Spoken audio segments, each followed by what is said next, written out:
جب تہجد کا وقت ہو، خاموشی ہو، تنہائی ہو، پاکیزگی ہو، تو اپنے کانوں کے سننے کا رخ باہر کی آواز سے ہٹا کر اندر کی جانب کر لینا، اندر کی آواز میں ڈبکی لگا دینا، جو کچھ ایسی آواز ہے۔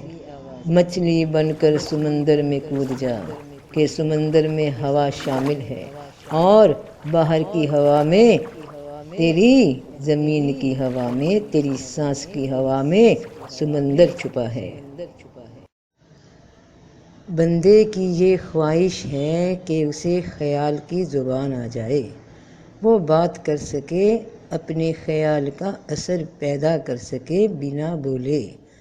اب انسان تو دو ہی طرح سے بات کرتے ہیں، یا زبان کے الفاظ کے ساتھ یا اشاروں کے ساتھ، مگر یہ دونوں چیزیں سامنے نظر آنے والی ہیں۔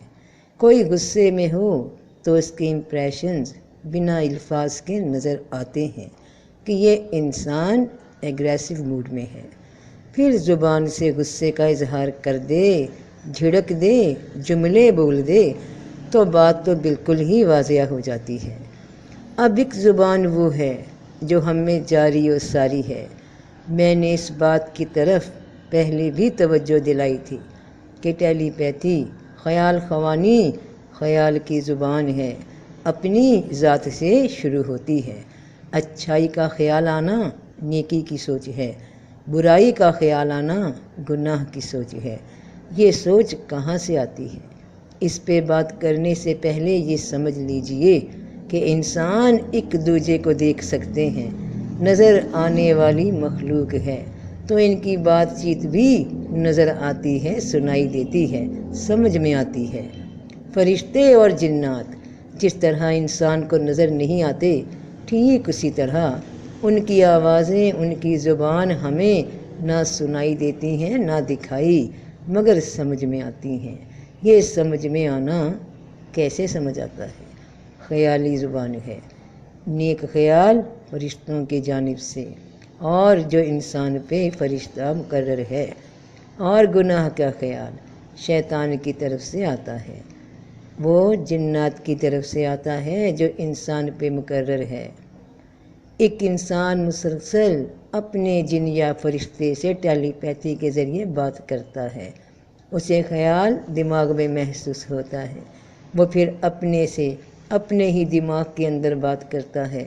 مثال کے طور پہ مجھے خیال آیا کہ وہ سامنے کسی کا پرس پڑا ہوا ہے، لگتا ہے وہ بھول گیا، ارے اس میں تو کافی پیسے ہیں۔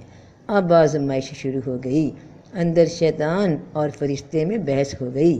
اندر کا شیطان کہہ رہا ہے کسی کو کیا پتہ، آرام سے پیسے نکال لیتے ہیں، انجوائے کریں گے دوستوں کے ساتھ، اب میرا کیا قصور، وہ اگر اپنا پرس بھول گیا بھلا میرے پہ کیا الزام ہوگا؟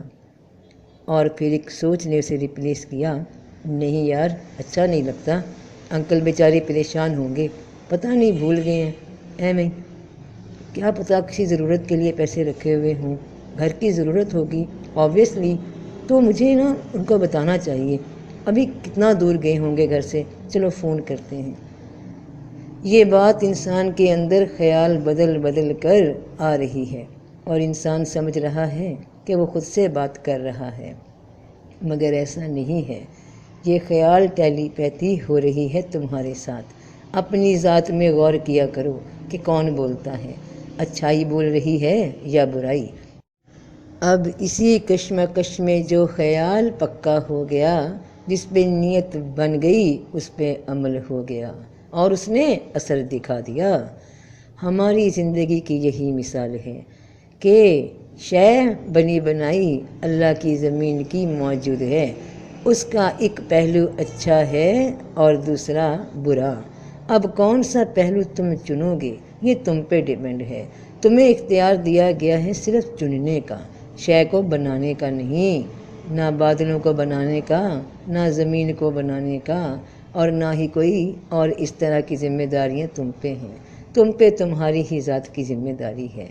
نہ تو فرشتے تمہیں مجبور کر سکتے ہیں کہ تم نیکی ہی کرو، نہ ہی جن تمہیں مجبور کر سکتے ہیں کہ تم گناہ ہی کرو۔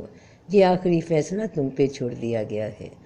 تو جب انسان چاہتا ہے کہ یہ غائبانہ خاموش گفتگو وہ دوسرے انسان سے بھی کر سکے، ایسے ہی اپنے خیال کو خیالی زبان میں دوسرے آدمی کے ذہن میں اثر انداز کر سکے، تو اس کے لیے اپنے وجود کے اس مقام پہ جانا ہوگا جہاں باہر کی آوازیں بند ہو جاتی ہیں۔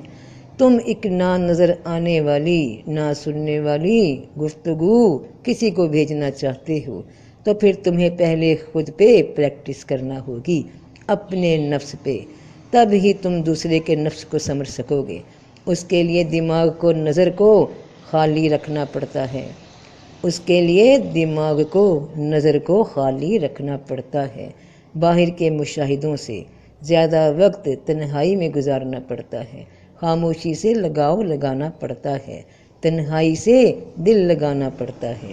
تب جو بھی یہ نہ نظر آنے والی مخلوقات ہیں، میں مخلوقات کا ذکر کر رہی ہوں، یاد رکھنا، خالق کا نہیں، کیونکہ خالق کو ہم نہ جانتے ہیں اور نہ ہی سمجھ سکتے ہیں اس کے وجود کے حساب سے، ہم اسے صرف صفات کے نام سے جانتے ہیں۔ تو میں مخلوقات کا ذکر کر رہی تھی کہ جتنا جانتے ہیں مخلوقات کے بارے میں اتنا ہی بات کر رہی ہوں۔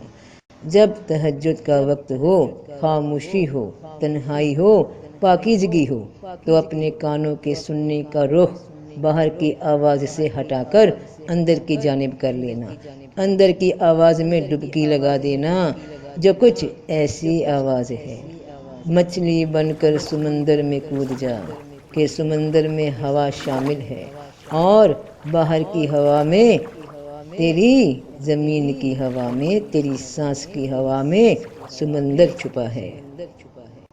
فی امان اللہ۔